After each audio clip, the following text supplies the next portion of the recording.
Sir నమస్కారం sir. నమస్తే. Visakha steel ప్లాంట్‌కి ప్రత్యేకించి కూడా 11,000 కోట్లకు పైగా నిధులిచ్చారు. కూటమి ప్రభుత్వం తరపు నుంచి మెయిన్‌గా బీజేపీ గవర్నమెంట్, సెంట్రల్ గవర్నమెంట్. ఏంటి సార్ ఇంత సడెన్‌గా ఇవ్వడానికి కారణం ఏంటంటారు? ఇది ఆంధ్రప్రదేశ్ ప్రజలకి మోడీ గారు ఇచ్చిన వరం. ఈవేళ ఎలక్షన్‌లో ఏదైతే మేము ఈ ప్రజలకైతే చెప్పామో, ఆ రకంగా ఒక్కొక్కటి పూర్తి చేయటానికి ఆ ఉద్దేశంతోటి దీనికి ప్రారంభోత్సవం ఈ రకంగా ఫస్ట్ ప్రారంభోత్సవం చేశారు.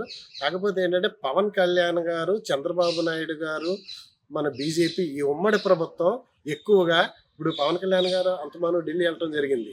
అలాగే చంద్రబాబు నాయుడు గారు వెళ్ళారు. అలాగే అందరూ కానీ వెళ్ళి అక్కడ ఏంటంటే కేంద్రం మీద ప్రెజర్ తీసుకొచ్చారు. ఎట్టి పరిస్థితుల్లో పవన్ కళ్యాణ్ గారు ఏమన్నారంటే ఎలక్షన్లో ఖచ్చితంగా దీన్ని కేంద్రంతో మాట్లాడి పరిశీలిద్దామని చెప్పారు. ఎప్పుడైతే చెప్పారో ఈయన పవన్ కళ్యాణ్ గారికి ఏముంది, ఏదైనా ఒక పాయింట్ పట్టుకుంటే ఏది ఏమైనా అనవసరం, ఆయనకు ఆ పాయింట్కి వెళ్ళిపోతాడు ఆయన. అందుకని ఆ ఉద్దేశంతో ఎక్కువ ప్రెజర్ తేవటం వలన కేంద్రం ఏం చేసిందంటే మొన్న పార్లమెంట్ సెక్షన్స్లో దీన్ని ఆమోదించి ఇలాగా ఈ 11,000 కోట్లు సుమారు 11,000 కోట్ల రూపాయలని ఈ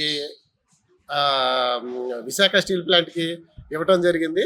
ఈ రకంగా ఉమ్మడి ప్రభుత్వం ఈ ఈ విషయంలో కనుక ఈ స్టీల్ ప్లాంట్ విషయంలో కనుక ఉమ్మడి ప్రభుత్వం 100% సక్సెస్ అయింది. ఇప్పుడు విశాఖ స్టీల్ ప్లాంట్ అనేది ప్రైవేటీకరణ జరుగుద్ది అని చెప్పి ఎప్పటి నుంచో కూడా నిరసనలు చేయడం, ధర్నాలు చేయడం, ఆ ఎంప్లాయీస్ ఎవరైతే ఉన్నారో రోడ్డు మీద ఎక్కి ధర్నాలు చేసేవారు. కానీ వీళ్ళందరికీ కూడా ఈరోజు విముక్తి దొరికిందంటారా? విముక్తి తీరడం అంటే ఆ వేళ ఒకసారి నిర్మలా సీతారామన్ గారు వైజాగ్ వచ్చినప్పుడు కూడా ఆ రోజు విశాఖ స్టీల్ ప్లాంట్ వాసులందరూ కూడా ఆవిడ వెళ్ళి రోడ్ని బ్లాక్ చేద్దాం, వాళ్ళు ప్రైవేటీకరణ చేస్తారని చెప్పి వాళ్ళ మీద అవసరమైతే వాళ్ళ మీద వ్యతిరేకంగా అనే ఉద్దేశంతో కొన్ని కమ్యూనిస్టిక్ పార్టీలు కానీ అన్ని కలిపి వీటికి ప్రయత్నం చేశారు. కానీ ఎన్ని ప్రయత్నాలు చేసినా ప్రజలకు ఉపయోగించే పని విషయంలో ఈ ఉమ్మడి ప్రభుత్వం ఏ రకంగా కూడా సొంత నిర్ణయం తీసుకోదు. ప్రజలకు ఏదైతే అనుకూలంగా ఉందో ఖచ్చితంగా ఆ పనే చేస్తుంది. ఆ విషయంలో మన పవన్ కళ్యాణ్ గారు ఎక్కువగా ప్రెజర్ చేయటం వలన మన ఉమ్మడి కుటుంబం ఉమ్మడి కూటమి ఈ ఉమ్మడి కూటమిలో అందరూ కరెక్ట్గా ఒకే మాట మీద ఉండటం వల్ల ఇది సక్సెస్ అయింది. ఓకే. మరి ఈరోజు ఖచ్చితంగా కూటమి ప్రభుత్వం వల్లే ఈ విశాఖ స్టీల్ ప్లాంట్ ప్రైవేటీకరణ అనేది ఆగింది అనుకుంటున్నారా? కూటమి ప్రభుత్వం వల్లనే ఆగింది, లేకపోతే ఇంకా ఇప్పుడు ఆల్టర్నేటివ్ ఏమీ లేదు కదా. ఇప్పుడు గవర్నమెంట్ ఉన్నది బీజేపీ గవర్నమెంట్ వల్లనే కదా ఆగింది, లేకపోతే ఎప్పుడు ఆయాలే. ఇంతకు ముందే కదా అది ప్రైవేటీకరణ చేద్దామనే ఉద్దేశంతో చాలా సార్లు ప్రయత్నం చేశారు. కానీ ఈ ఉమ్మడి ప్రభుత్వం ఎప్పుడైతే మన ఆంధ్రప్రదేశ్ లో ఈ 3 పార్టీలు కలిసినాయో అప్పుడే మన ఆంధ్రప్రదేశ్ కి విముక్తి. ఆంధ్రప్రదేశ్ అభివృద్ధి పదంలో నడటానికి ఇది ఒక ఫస్ట్ స్టెప్ ఈ విశాఖ స్టీల్ ప్లాంట్ అనేది. అందుకని అటువంటి తావుకి లేకుండా ఖచ్చితంగా గవర్నమెంట్ తరఫున అది ప్రైవేటీకరణ అవ్వదు అనే ఉద్దేశంతో కదా ఎంత డబ్బు గ్రాంట్ చేశారు. మరి ఇప్పుడు మీరు చెప్తుందని బట్టి కూటమి ప్రభుత్వం వల్లే స్టీల్ ప్లాంట్ ప్రైవేటీకరణ ఆగింది, నిధులు ఇచ్చారని చెప్తున్నారు.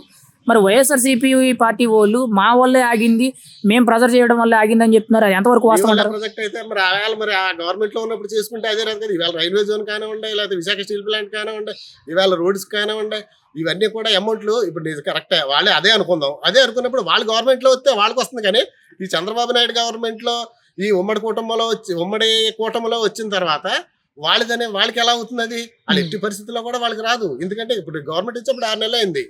6 నెలలు అయిన తర్వాత కదా ఇవన్నీ ఒకటి చేస్తున్నారు. అందుకని వాళ్ళకి నిజంగా వాళ్ళకి వచ్చి వాళ్ళే కనీసం రైల్వే జోన్ చేయలేదు, ఆ రాజధాని అన్నారు అది చేయలేదు, ఇదిగో విశాఖ స్టీల్ ప్లాంట్ అన్నారు అది చేయలేదు. లాస్ట్ గవర్నమెంట్ లో కూడా పవన్ కళ్యాణ్ గారు ఆ గాజువాకలో ఒక స్టేట్ అక్కడ పెద్ద భారీ మీటింగ్ కూడా పెట్టారు. ఏమని అట్టి పరిస్థితుల్లో విశాఖ స్టీల్ ప్లాంట్ ప్రైవేటీకరణ అవ్వదు అని చెప్పి అవన్నీ పబ్లిక్ అందరికీ తెలిసిన విషయాలే కదా.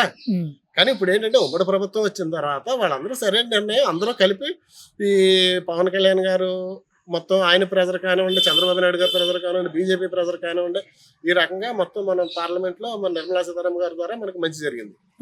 మరి ఫైనల్గా ఒక మాట అంటున్నాను, ఈ కూటమిలో ప్రత్యేకించి కూడా అభివృద్ధి జరుగుతుందంటారా, జరగట్లేదంటారా? ఖచ్చితంగా అభివృద్ధి జరుగుతుంది. ఎందుకంటే ఇప్పుడు గవర్నమెంట్ వచ్చిన తర్వాత ఇంచుమించుగా సుమారుగా 10,000 కోట్ల రూపాయలు రాజధానికి ఇవ్వడం జరిగింది ఫస్ట్. తర్వాత ఏమో ఈ ఉమ్మడి రోడ్స్ కి అండ్ హైవే కనెక్టివిటీకి సుమారు 100 కోట్లు నితిన్ గడ్కరీ గారు ఆయన చేయడం జరిగింది. ఇదిగో ఇప్పుడు ఈ విశాఖ స్టీల్ ప్లాంట్ గురించి సుమారు 11,000 కోట్లు జరిగింది. ఇవన్నీ అభివృద్ధే కదా. అభివృద్ధి ఇంకో రకంగా ఎలా ఉంటుంది? ఒకటి జరుగుతుంది. మన గవర్నమెంట్ వచ్చి 6 నెలలు అయింది ఉమ్మడి ప్రభుత్వం. ఈ ఉమ్మడి ప్రభుత్వంలో వరుసగా ఒకటి చేస్తున్నాం. 6 నెలల్లోనే ఎంత ఇంప్రూవ్మెంట్ కనిపించింది. ఫ్యూచర్ లో ఇంకా ఎక్కువ ఇంప్రూవ్మెంట్ ఉంటుంది ఖచ్చితంగా.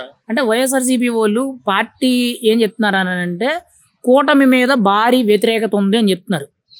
అంటే అభివృద్ధి జరగట్లేదు, భారీ వ్యతిరేకత ఉంది, సంక్షేమ పథకాలు మొత్తం గాలికి వదిలేశారని చెప్తున్నారు. మీరేమంటారు దానికి? సంక్షేమ పథకాలు జరుగుతున్నాయి, సంక్షేమ పథకాలు ఎక్కడ జరగట్లేదు అనుకోలేదు. ఈవేళ నిజంగా పింఛన్లు కానివ్వండి, ఈవేళ పింఛన్లు పొద్దున్నే 6ంటికి లేచి గ్రామ సెక్రటరీలు ఇంటికి వెళ్ళి ఇస్తున్నారు.